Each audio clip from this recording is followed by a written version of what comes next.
Hello guys, welcome back to our channel. இன்னைக்கு நம்ம Sanjaya and இம்சோலுடைய டைம் டிராவல் லவ் ஸ்டோரியில் எபிசோட் 6 தான் பார்க்க போகிறோம். ஸோ இதோட ஸ்டார்டிங் சீனில் ஃபியூச்சரை காட்டுறாங்க.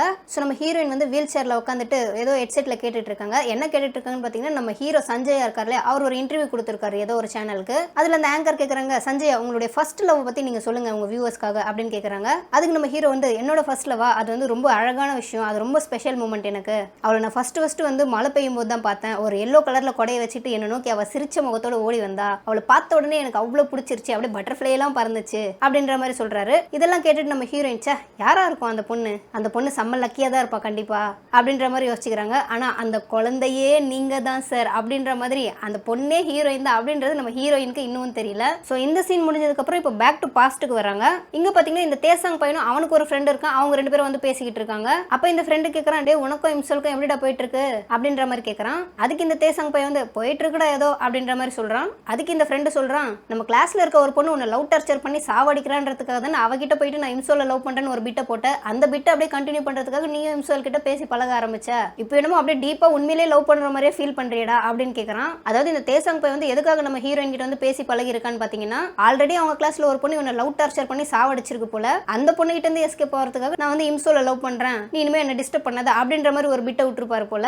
இப்படி இவங்க ரெண்டு பேர் பேசுற இந்த விஷயம் வந்து எப்படியோ ஸ்கூல் ஃபுல்லாவே வந்து பரவிடுது. நம்ம ஹீரோயினோட காதுக்கும் போயிருது. நம்ம ஹீரோயினுக்கு செம்ம டென்ஷனு, ஏண்டா இன்னொருத்தி நீ கழட்டி வேணுன்றதுக்காக என்கிட்ட வந்துட்டு என்னை லவ் பண்றேன்னு ஊரெல்லாம் சொல்லிட்டு தெரிவியா அப்படின்னு செம்ம காண்டாயிட்டு அந்த தேசாங் பையனை போயிட்டு அப்படி விஜயசாந்தி ரேஞ்சுக்கு அடிச்சு தம்சம் பண்ணிடுறாங்க. தம்சம் பண்ணது மட்டும் இல்லாம இனிமே நீ என் பின்னாடியே வராத, இத்தோட நமக்குள்ள எல்லாமே முடிஞ்சு போச்சு அப்படின்னு சொல்லிட்டு வந்துடுறாங்க.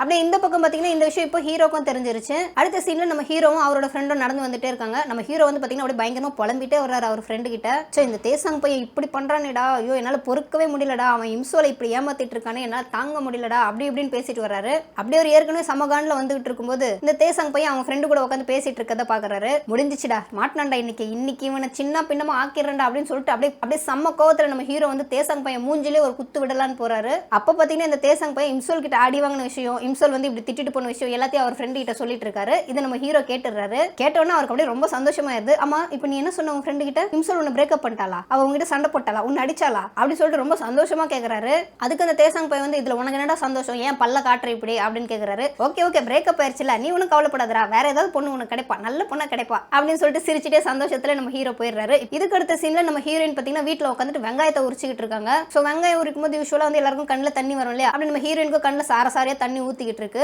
அப்ப அவங்க பாட்டி பாத்தீங்கன்னா, சரி வெங்காயம் உரிச்சது போதும், கடைக்கு போயிட்டு எனக்கு அந்த மெடிசனை வாங்கிட்டு வா, தூங்கியே 2 நாள் ஆச்சு அப்படின்னு சொல்றாங்க. நம்ம ஹீரோயினும் கடைக்கு போயிட்டு பாத்தீங்கன்னா மெடிசன் வாங்கிட்டு வராங்க. ஏதோ ஒரு பாட்டில் டானிக் மாதிரி இருக்காது. வெங்காயம் வெட்டின கையோட வந்ததுனால அவங்களுக்கு அப்படியே அந்த கண்ணுல தண்ணி ஊத்திட்டே இருக்கு. இதை தூரத்துல இருந்து நம்ம ஹீரோ பாத்துறாரு. பார்த்துட்டு அவர் தப்பா நினைச்சுக்கிறாரு. என்னமோ ஹீரோயின் வந்து அந்த தேசாங் பையன் நம்மளை ஏமாத்திட்டான் அப்படின்றத நினைச்சுதான் அழுகுறாங்க அப்படின்ற மாதிரி புரிஞ்சுக்கிறாரு. உடனே ஹீரோயின் கிட்ட போயிட்டு, இப்ப நீ எதுக்கு அழுகுற, இதெல்லாம் ஒரு விஷயமா, அவன்லாம் ஒரு ஆளா, அவனுக்காக போய் நீ அழுவலாமா, உனக்கு தான் நான் இருக்கேன்ல, நீ எந்த பிரச்சனையா இருந்தாலும் என்கிட்ட சொல்லு அப்படின்ற மாதிரி அப்படியே உணர்ச்சி வசப்பட்டு பொங்குறாரு. அதுக்கு நம்ம ஹீரோயின் வந்து, இல்ல சஞ்சயா, நீ நினைக்கிற மாதிரி இல்ல, நான் என்னன்னு சொல்றேன் பாரு அப்படின்ட்டு சொல்ல வராங்க. ஆனா நம்ம ஹீரோ சொல்லவே விடல. கையில என்ன ஏதோ பாட்டில் வச்சிருக்க, ஓ சரக்கா, ஓ லவ் ஃபெயிலியர்ல சரக்கு வர அடிக்க ஆரம்பிச்சிட்டியா அப்படின்னு கேட்கிறாரு நம்ம ஹீரோ. உடனே அந்த டானிக் பாட்டில நம்ம ஹீரோ வந்து ஹீரோயின் கையில இருந்து புடுங்கிறாரு. நம்ம ஹீரோயின் அப்படியே குடு, ஐயோ அது எனக்கு வேணும், எங்க பாட்டி என்ன அடிப்பாங்க அப்படின்னு சொல்லிட்டு புடுங்க ட்ரை பண்ணிட்டு இருக்காங்க நடு ரோட்ல. இப்படி இவங்க ரெண்டு பேரும் மல்லு கட்டுறது நம்ம ஹீரோயினுடைய தம்பி தூரத்துல இருந்து பாத்துறாரு. திரும்பியும் இந்த பையன் வந்து நம்ம அக்கா கிட்ட ஏதோ வம்பு பண்றானே, டே இன்னைக்கு உன்னை விட மாட்டேன்டா அப்படின்னு சொல்லிட்டு அப்படியே ஸ்லோ மோஷன்ல ஓடி வந்து நம்ம கேப்டன் விஜயகாந்த் மாதிரி லெஃப்ட் லெக்லயே நம்ம ஹீரோ மூஞ்சிலே ஒரு பஞ்ச் விடுறாரு. நம்ம ஹீரோ அப்படியே அல்லேக்க ஏர்ல பறந்து போய் விழுறாரு. அவர் கையில இருந்த டானிக் பாட்டில் பாத்தீங்கன்னா அப்படியே ஓப்பன் ஆகி அவர் வாய்க்குள்ள அப்படியே விழுந்துருது. அது ஏதோ ஸ்லீப்பிங் டானிக் போல. அதை குடிச்ச உடனே நம்ம ஹீரோ வந்து பொத்துன்னு அப்படியே மயங்கிடுறாரு ரோட்ல. சோ மயங்கின ஹீரோவை ஹீரோயின் அவங்க வீட்டுக்கு கூட்டு போயிட்டு அப்படியே தூங்க வச்சிடறாங்க பெட்ரூம்ல. இப்போ நம்ம ஹீரோயின் அப்படியே தூங்கிட்டு இருக்க நம்ம ஹீரோவை அப்படியே பார்த்து பயங்கரமா ரசிக்கிறாங்க. அப்படியே அவங்களுக்குள்ளேயும் கொஞ்சம் கொஞ்சமா லவ் ஸ்டார்ட் ஆகுது போல. சரி ரொம்ப நேரம் தூங்குறானே, எழுப்ப ட்ரை பண்ணலாம் சொல்லிட்டு சஞ்சயன்னு கூப்பிடுறாங்க. ஆனா ஹீரோ எழுந்துக்கிற மாதிரி தெரியல. ஐயோ என்ன ஒருவேளை செத்துக்கிட்டு போயிட்டானா அப்படின்னு சொல்லிட்டு அப்படியே அவரோட இதயத்துல போயிட்டு கையை வச்சு பாக்குறாங்க. ஹார்ட் பீட்ல நல்லதா இருக்கு, அப்பாடா அப்படின்னு நிம்மதி பெருமூச்சு விடுறாங்க. இப்போ நம்ம ஹீரோ பாத்தீங்கன்னா தூக்கத்துல இதயத்துல வச்சிருந்த நம்ம ஹீரோயின் கையை அவரும் அப்படியே சேர்த்து பிடிச்சிக்கிறாரு. அப்படியே ஹீரோயினுக்கு ஒரு பக்கம் வெக்கமாவது, ஒரு பக்கம் அப்படியே சிரிக்கிறாங்க. என்ன பண்றதுன்னே தெரியல அவங்களுக்கு. இப்போ அப்படியே நம்ம ஹீரோ வந்து எழுந்துக்கிறாரு தூக்கத்துல இருந்து. நம்ம ஹீரோயினுக்கு என்ன பண்றதுன்னே தெரியல. உடனே கட்டில் கடையில போய் ஒளிஞ்சுக்கிறாங்க. நம்ம ஹீரோ எழுந்து அப்படியே கட்டில் கடையில இருக்க நம்ம ஹீரோயினை பார்த்து ஐயோ பேய் அப்படின்னு கத்த வராரு. உடனே நம்ம ஹீரோயின் அப்படியே ஹீரோட வாயை பொத்திட்டு, கத்தாத நான் தான், வெளிய ரூம்ல என் தம்பி என் பாட்டிலாம் இருக்காங்க, ஏதாவது தப்பா நினைச்சுப்பாங்க, சும்மாரு அப்படின்னு சொல்றாங்க. சோ இந்த டைம் பார்த்து நம்ம ஹீரோயினோட தம்பி சும்மா இல்லாம இவன் எவ்வளவு நேரம் தான் தூங்குவான் சை அப்படின்னு சொல்லிட்டு அப்படியே ரூமுக்குள்ள வராரு. உடனே நம்ம ஹீரோ பார்த்தீங்கன்னா ஒரு பெரிய பெட்ஷீட்ல அப்படியே ஹீரோயினை மறைச்சு அவர் கூட சேர்த்து பிடிச்சி அப்படியே தூங்குற மாதிரி அவரும் ஒரு ஆக்ட் பண்றாரு. ஆனாலும் ஹீரோயினோட தம்பி வந்து எப்படியே கண்டுபிடிச்சிடறாரு. ஏய் 2 பேரும் என்ன பண்றீங்க இங்க அப்படின்ற மாதிரி கேட்கறாரு. அதுக்கு நம்ம ஹீரோயின் வந்து இல்லடா நான் தடுக்கி கீழே விழுந்துட்டேன், அப்படியே இவன் வந்து தெரியாம வந்து இவனும் விழுந்துட்டான், வேற ஒன்றும் இல்லை, நீ எதுவும் தப்பா நினைச்சுக்காத அப்படின்னு சொல்லிட்டு எழுந்து போயிடுறாங்க. இப்போ வந்து பாத்தீங்கன்னா எப்படியே ஒரு வழியா நம்ம ஹீரோவும் ஹீரோயினும் வந்து பாத்தீங்கன்னா கொஞ்சம் அப்படி நெருங்கி வந்திருக்காங்க. அப்படியே வெளில போயிட்டு சாப்பிட்ற அளவுக்கு கொஞ்சம் முன்னேறி இருக்காங்க. அப்படி ஒரு நாள் கடையில சாப்பிட்டு இருக்கும்போது நம்ம ஹீரோயின் வந்து சூடா பாத்தீங்கன்னா ஏதோ மோமோஸ் எடுத்து வாயில வச்சிடறாங்க. ஐயோ சுடுதே அப்படின்னு சொல்றாங்க. உடனே நம்ம ஹீரோ பாத்தீங்கன்னா படார்னு கையை நீட்டி என் கையில துப்பிரு அப்படின்னு சொல்லிடுறாரு. அதை கேட்டோன்னே நம்ம ஹீரோயினுக்கு பயங்கர ஷாக் ஆகுது. என்னடா இவன் இவ்வளோ கேர் பண்றான் நம்ம மேல அப்படின்னு அவங்க மண்டைக்கு மேல பல்ப்லாம் எரியுது, அப்படியே பட்டாம்பூச்சிலாம் பறக்க ஆரம்பிக்குது. ஸோ சாப்பிட்டு முடிச்சுட்டு 2 பேரும் வீட்டுக்கு நடந்து போயிட்டு இருக்கும்போது மழை வர ஸ்டார்ட் ஆயிருது. நம்ம ஹீரோ வந்து பாத்தீங்கன்னா கொடை எடுத்துட்டு அப்படியே 2 பேரும் ஒரே கொடையில நடந்து வந்துகிட்டு இருக்காங்க. அப்போ ஒரு வண்டி வந்து வேகமா வருது. எங்க ஹீரோயின் மேல அவர் ஏத்திட்டு வரன்னு சொல்லிட்டு ஹீரோயின் அப்படியே சேர்த்து பிடிச்சிடுறாரு நம்ம ஹீரோ. அப்படியே ஒருத்தர் பாத்துக்கிறாங்க ரொமான்டிக்கா. அடுத்தது போலீஸ் ஸ்டேஷனை காட்டுறாங்க. ஏரியால பாத்தீங்கன்னா தொடர்ந்து ஏதோ ஒரு சில விஷயங்கள் நடக்குது போல. அதாவது ஒரு 2 மர்டர் நடந்திருக்கு. அது யாருன்னு சொல்லிட்டு போலீஸ் வந்து வலை வீசி தேடிக்கிட்டு இருக்காங்க. இங்க ஒரு இன்ஸ்பெக்டர் காட்டுறாங்க. அவர் இன்னொரு போலீஸ் கிட்ட கேட்கறாரு, இப்ப யாருப்பா இந்த கொலையெல்லாம் பண்றது, எவனே தெரியலப்பா, அவனை சீக்கிரமா நம்ம கண்டுபிடிச்சாகணும், இல்லைன்னா அவன் கொஞ்சம் டேஞ்சர் மாதிரி தெரியலாம் அப்படி இப்படின்னு பேசிக்கிட்டு இருக்காங்க. இப்போ இவங்க பேசிட்டு இருக்கிறது வேற யாரை பத்தியும் இல்ல, அந்த வில்லன் ஒருத்தன் வந்தான் இல்லையா கார்ல, நம்ம ஹீரோயினோட மொபைல் கூட வச்சிருந்தானே அவனை பத்தி தான் பேசிக்கிட்டு இருக்காங்க. அவன் தான் வந்து இந்த மாதிரி கொலையெல்லாம் பண்ணிட்டு இருக்காங்க போல. ஆக்சுவலா அவன் ஒரு சைக்கோ கில்லர் வேற. சோ இந்த இடத்துல இருந்து நம்ம ஹீரோ வந்து ஹீரோயினை இன்னொரு ஒரு ரொமான்டிக்கான ஒரு பிளேஸ் கூட்டு போறாரு. சோ இன்னைக்கு எப்படியாவது ப்ரப்போஸ் பண்ணி தீரணும்டா அப்படின்னு சொல்லிட்டு வாய் திறந்து சொல்லிடுறாரு. இம்சோல் எனக்கு உன்னை ரொம்ப பிடிச்சிருக்கு, நான் உன்னை ரொம்ப லவ் பண்றேன், நீ உன்னோட ஆன்சர் வந்து இப்போ சொல்லணும்னு அவசியம் இல்லை, நீ கொஞ்சம் டைம் எடுத்துக்க, நல்லா யோசிச்சுட்டு அப்புறமா உன்னோட பதில சொல்லு அப்படின்ற மாதிரி சொல்றாரு. இப்போ பாத்தீங்கன்னா இந்த தேசாங் போய் நம்ம ஹீரோக்கு கால் பண்றாரு. நம்ம ஹீரோவும் அப்படியே கடுப்பா எடுத்து என்னடா சொல்லு அப்படின்னு கேக்குறாரு. அதுக்கு அந்த தேசாங் போய் சொல்றான், நான் இம்சோலுக்கு கால் பண்ணேன், அவன் நம்பர் சுவிட்ச் ஆஃப்ல இருக்கு, நீ எப்படி அவ கூட தான் இருப்பேன்னு தெரியும், இந்த விஷயத்தை மட்டும் அவகிட்ட சொல்ற, அவங்க அம்மா வந்து இங்க ஹாஸ்பிட்டல் அட்மிட் ஆயிருக்காங்க, என்ன விஷயம் தெரியல, கூட வேற யாருமே இல்ல, அதனால அவங்க கூட இருந்தாலும் அவளை கூட்டிட்டு உடனே ஹாஸ்பிட்டலுக்கு வா அப்படின்னு சொல்லிடுறாரு. சோ இப்போ ஹீரோவும் ஹீரோயின் அப்படியே பதறி அடிச்சுட்டு ஹாஸ்பிட்டலுக்கு ஓடுறாங்க. அங்க போய் பார்த்தா அவங்க அம்மாக்கு ஏதோ ஹார்ட் ப்ராப்ளம்னு படுக்க வச்சிருக்காங்க.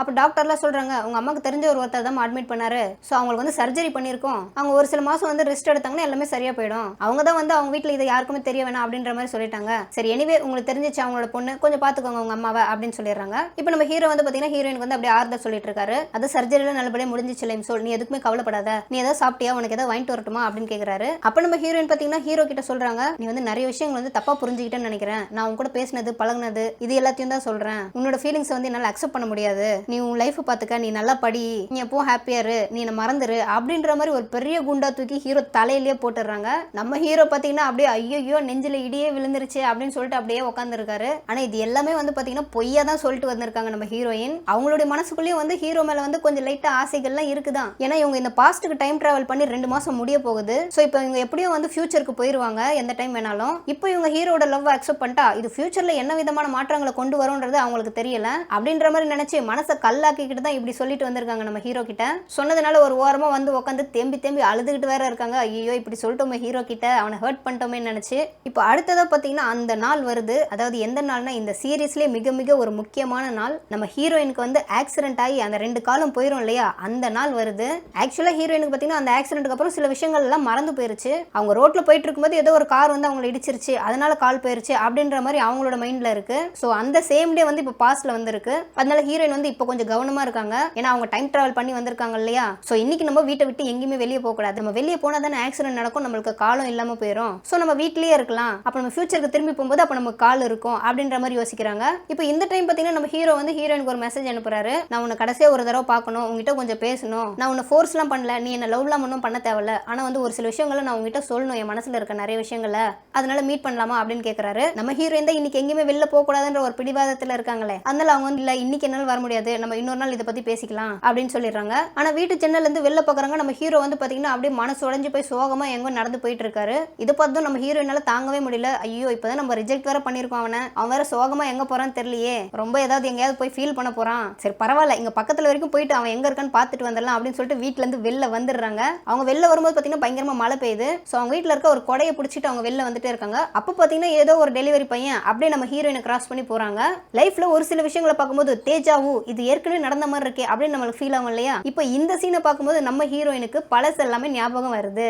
அதாவது ஃபர்ஸ்ட் நம்ம ஹீரோ வந்து ஹீரோயினை பார்த்திருப்பார் இல்லையா, டெலிவரி பையன் தப்பா நினைச்சதுன்னா அவர்கிட்ட போய் பார்சலை வாங்குவாங்க. ஸோ இப்போ இந்த டெலிவரி பையனை பார்க்கும்போது அவங்களுக்கு அந்த சீன் வந்து ஞாபகம் வருது. அது மட்டும் இல்லாம நம்ம ஹீரோ வந்து ஃபியூச்சர்ல ஒரு இன்டர்வியூ கொடுத்திருப்பார் இல்லையா, என்னோட ஃபர்ஸ்ட்ல வந்து ஒரு பொண்ணை வந்து நான் மழையில தான் பார்த்தேன் ஃபர்ஸ்ட் டைம், அவ என்ன டெலிவரி கைன்னு தப்பா நினைச்சிட்டா, அவளை என்னால மறக்கவே முடியாதுன்னு சொல்லியிருப்பாரு இல்லையா, அது ரெண்டுத்தையுமே இப்பதான் அவங்க கனெக்ட் பண்றாங்க. ஸோ இப்போ இதுல இருந்து தெளிவா நம்ம ஹீரோயினுக்கு ஒன்று புரியுது, நம்ம ஹீரோ எவ்வளவு எவ்வளோ டீப்பாக எவ்வளோ சின்சியராக வந்து நம்ம ஹீரோயினை வந்து ஸ்டார்டிங்லேருந்தே லவ் பண்ணியிருக்காருன்ட்டு. ஸோ இப்போ அவங்களுக்கு இன்னமும் வந்து பார்த்தீங்கன்னா ரொம்ப எமோஷனல் ஆகிறாங்க. ஐயோ ஹீரோ எங்கே இருக்கான்னு தெரியல, அவனை தேடி கண்டுபிடிக்கணும் அப்படின்னு சொல்லிட்டு அவரை தேடிக்கிட்டே போகிறாங்க மழையில். அப்படியே அவங்க போயிட்டு இருக்கும்போது வந்துட்டாங்க அந்த பாவி பையன் வில்லன் சைக்கோ கில்லர். அப்படியே காரில் நம்ம ஹீரோயினை கிட்னாப் பண்ணிட்டு போயிடுறான். இப்போ நம்ம ஹீரோ எங்கேயோ போயிட்டு அப்படியே ஃபீல் பண்ணிலாம் முடிச்சுட்டு வீட்டுக்கு திரும்பி வர்றாரு போல. நடு ரோட்ல நம்ம ஹீரோயினோட கொடை மட்டும் அனாதையா கிடக்குது. அதை பார்த்தோன்னா அவருக்கு ஏதோ தப்பா தெரியுது. என்னடா கொடை மட்டும் இங்க இருக்கு, என்னவா இருக்கும் அப்படின்னு சொல்லிட்டு அப்படியே யோசிச்சுக்கிட்டே நிக்கிறாரு மழையில.